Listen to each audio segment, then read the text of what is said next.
இந்த கழுகை பற்றிய சுவாரஸ்யமான உண்மை உங்களுக்கு தெரியுமா? இதோ கேளுங்கள். ஒரு கழுகு பொதுவாக 70 ஆண்டுகள் வரை வாழக்கூடியது. ஆனால் அது 40 வயதை எட்டும்போது ஒரு கடினமான சூழலை எதிர்கொள்கிறது. அதன் அலகு வளைந்து மார்பை நோக்கி நீண்டுவிடும். இதனால் அதால் உணவை வேட்டையாட முடியாது. அதன் நகங்கள் மிக நீளமாகவும் வளைந்தும் விடுவதால் இரையை பிடிக்க முடியாமல் போகும். அதன் சிறகுகள் தடிமனாகி பாரமாகி விடுவதால் உயரத்தில் பறப்பது கடினமாகிவிடும். இந்த நிலையில் கழுகிற்கு இரண்டே வழிகள்தான் உள்ளன. ஒன்று இறப்பது, மற்றொன்று வலிமிகுந்த மாற்றத்திற்கு தயாராவது. அப்போது கழுகு இரண்டாவது வழியை தேர்ந்தெடுக்கிறது. அது ஒரு உயர்ந்த மலை உச்சிக்குச் சென்று பாதுகாப்பான இடத்தை தேடுகிறது.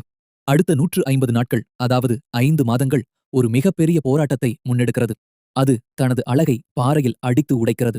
புதிய அலகு வளரும் வரை பொறுமையாக காத்திருக்கிறது.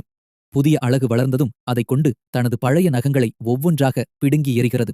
புதிய நகங்கள் வளர்ந்த பிறகு தனது பாரமான பழைய சிறகுகளை தானே பீத்து எடுக்கிறது. 5 மாத போராட்டத்திற்குப் பிறகு புதிய சிறகுகளும் அழகும் வளர்கின்றன.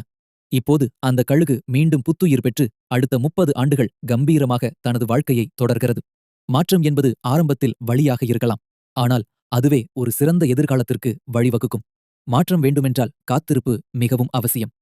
கர்த்தருக்கு காத்திருக்கிறவர்களோ புது பெலன் அடைந்து கழுகுகளைப் போல செட்டைகளை அடித்து எழும்புவார்கள். அவர்கள் ஓடினாலும் இளைப்படையார்கள், நடந்தாலும் சோர்ந்து போகார்கள்.